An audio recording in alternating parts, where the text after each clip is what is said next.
Hello friends, welcome to Ashu's recipes. இன்றைக்கி நம்ம பார்க்க போகிறது ரொம்ப டேஸ்டியான திண்டுக்கல் தலப்பாக்கட்டி பிரியாணி. நீங்கள் இதுவரை நம்ம சேனலை சப்ஸ்கிரைப் பண்ணட்டா சப்ஸ்கிரைப் பண்ணிவிட்டு பக்கத்தில் இருக்க பெல் ஐக்கானை ப்ரெஸ் பண்ணிங்கன்னா அதில் ஆல்ங்கிற ஒரு ஆப்ஷன் வரும். அதை கிளிக் பண்ணிங்கன்னா நம்ம போடுற வீடியோஸ் உடனே உங்களுக்கு வந்து சேரும். வாங்க இப்போ வீடியோக்குள்ளே போகலாம். திண்டுக்கல் தலப்பாக்கட்டி பிரியாணிக்கு சீரக சம்பா ரைஸ் தான் வேணும். நான் இன்றைக்கி 3 கப் ரைஸ் எடுத்துருக்கிறேன். இதை நல்லா வாஷ் பண்ணிக்கிட்டு தண்ணி விட்டு ஒரு 30 நிமிஷம் நீங்கள் இந்த அரிசியை ஊற வச்சுருங்க. இதுக்கு ஒரு மசாலா பவுட்ரு பண்ணி எடுத்துக்குவோம்.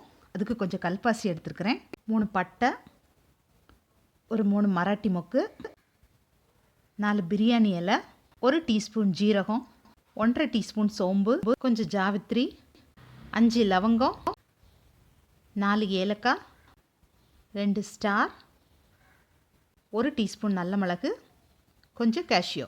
அடுத்து ஒரு மசாலா அரைச்சிக்கிடுவோம். அதுக்கு ஒரு கைப்பிடி சின்ன வெங்காயம், கொஞ்சம் இஞ்சி, 10 பச்சை மிளகா, கொஞ்சம் பூண்டு, இவ்வளோ போட்டு மிக்சியில் நம்ம அரைச்சி எடுத்துருவோம்.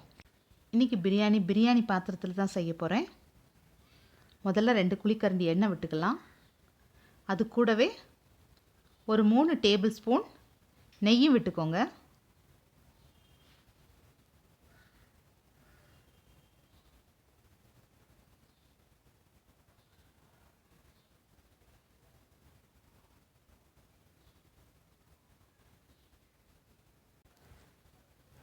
நெய் சூடானதும் 2 பிரியாணி இலை இதில் போட்டுக்கோங்க. நெய் சூடானதும் 2 பிரியாணி இலை சேர்த்துக்கோங்க. வேறு பொருட்கள் சேர்க்க வேண்டாம், ஏன்னா ஆல்ரெடி நம்ம வந்து மசாலா பவுட்ரு பண்ணி வச்சுருக்குறோம். இந்த பிரியாணியோட டேஸ்ட்டே அந்த மசாலா தான். இப்போது 2 வெங்காயம் நீள வாக்கில் கட் பண்ணி வச்சு அதையும் இதில் சேர்த்துக்கோங்க. கொஞ்சம் பேர் வெங்காயம் சேர்த்துக்க மாட்டாங்க, பட் இது ஆப்ஷனல் தான். பட் நான் சேர்த்துருக்கேன், அப்போ டேஸ்ட் நல்லாயிருக்கும். இந்த வெங்காயத்தை நல்லா ஒரு கண்ணாடி பதம் வர்ற அளவுக்கு வதக்கிக்கோங்க.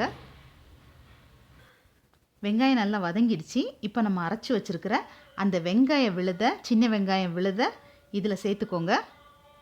சேர்த்துட்டு நல்லா வதக்குங்க. வதங்கிட்டு நம்ம பவுட்ரு பண்ணி வச்சுருக்க அந்த மசாலாவையும் இதில் சேர்த்து அந்த பச்சை வாசனை போகிற அளவுக்கு நல்லா வதக்கிக்கோங்க. அந்த அரைச்ச வெங்காயம் விழுது, அந்த பவுட்ரு பண்ண மசாலா எல்லாம் சேர்ந்து நல்லா வதங்கிடுச்சு. இப்போ ஒரு 1/2 டீஸ்பூன் மஞ்சள் பொடி சேர்த்துக்கோங்க. இது கூட 1 டீஸ்பூன் மிளகா பொடி சேர்த்துக்கோங்க. ஏன்னா ஆல்ரெடி 10 பச்சை மிளகா சேர்த்துருக்குறோம். இதே காரம் நல்லாயிருக்கும். சேர்த்து கொஞ்சம் நல்லா வதக்கிக்கோங்க.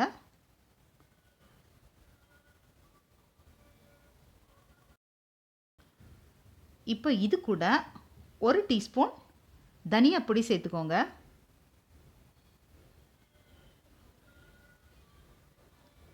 ஜீரகம் நம்ம ஆல்ரெடி பவுட்ரு பண்ணி போட்டிருக்கோம், அதனால் இப்போ சேர்க்க வேண்டாம்.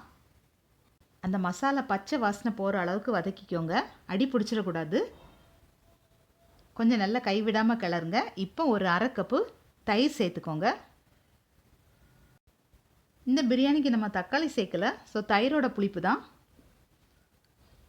இப்போது நல்லா கிளறி விட்டுட்டு ஒரு கைப்பிடி புதினா இலையும் 1 கைப்பிடி மல்லி இலையும் சேர்த்து நல்லா வதக்குங்க. மசாலா அந்த இலையெல்லாம் சேர்ந்து நல்லா வதங்கி இப்போ நல்ல ஒரு கிரேவி பதத்தில் இருக்குது. இந்த டைமில் நம்ம க்ளீன் பண்ணி வச்சுருக்க சிக்கன் ஆட் பண்ணிக்கலாம். நான் 3 கப் ரைஸுக்கு 3/4 கிலோ சிக்கன் எடுத்துருக்கிறேன். எப்போவுமே நீங்கள் பிரியாணிக்கு எவ்வளவு ரைஸ் எடுத்துருக்கீங்களோ அதுக்கு ஈக்குவல் குவான்டிட்டி சிக்கனோ மட்டனோ நீங்கள் ஆட் பண்ணிக்கோங்க. அப்போ தான் அந்த பிரியாணி வந்து நல்ல ஒரு டேஸ்ட்டாக இருக்கும். அந்த சிக்கனை மசாலாவோட கிளறி விட்டு கொஞ்சம் நேரம் மூடி போட்டு வச்சுருங்க.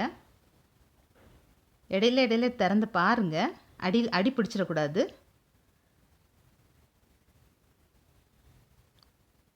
இப்போ பாருங்கள், வெந்துட்டுருக்குது.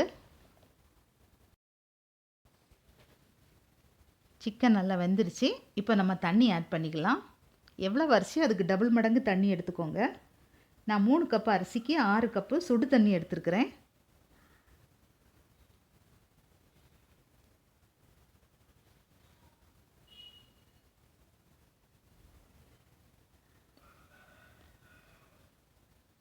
கொஞ்சம் அந்த எல்லாத்தையும் சேர்த்து நல்லா கிளறி விடுங்க. இப்போ இது கூட ஒரு 1/2 மூடி எலுமிச்சம்பழம் ஜூஸ் பிழிஞ்சு விட்டுக்கோங்க. பிரியாணிக்கு தேவையான அளவு உப்பு போட்டுக்கோங்க.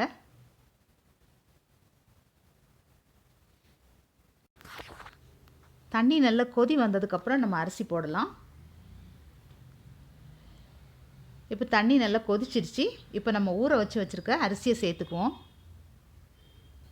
அரிசி போட்டு கிளறி விட்டு மூடி வச்சுருங்க. அதுக்கப்புறம் ஓப்பன் பண்ணி பார்க்கும்போது மேலே ஒரு ஆஃப் பாயிலில் வெந்தது மாதிரி இருக்கும், மேலே தண்ணி இருக்கும். இந்த ஸ்டேஜில் நம்ம தம் போட்டுடலாம். மூடி போட்டு ஒரு வெயிட்டான பாத்திரத்தில் தண்ணி வச்சு ஒரு 5 நிமிஷம் சிம்மில் விட்டுருங்க. 5 நிமிஷத்துக்கு அப்புறம் ஸ்டவ் ஆஃப் பண்ணிக்கிட்டு அப்படியே விட்டுருங்க. ஒரு 15 நிமிஷம் கழித்து நீங்கள் ஓப்பன் பண்ணி பார்த்தீங்கன்னா இந்த மாதிரி வந்திருக்கும். இப்போ பாருங்கள், பிரியாணி நல்லா வந்திருக்குது. சிக்கன் நல்லா வெந்து வந்திருக்குது. பிரியாணி நல்லா உதிரியாக பொலன்னு வந்திருக்குது.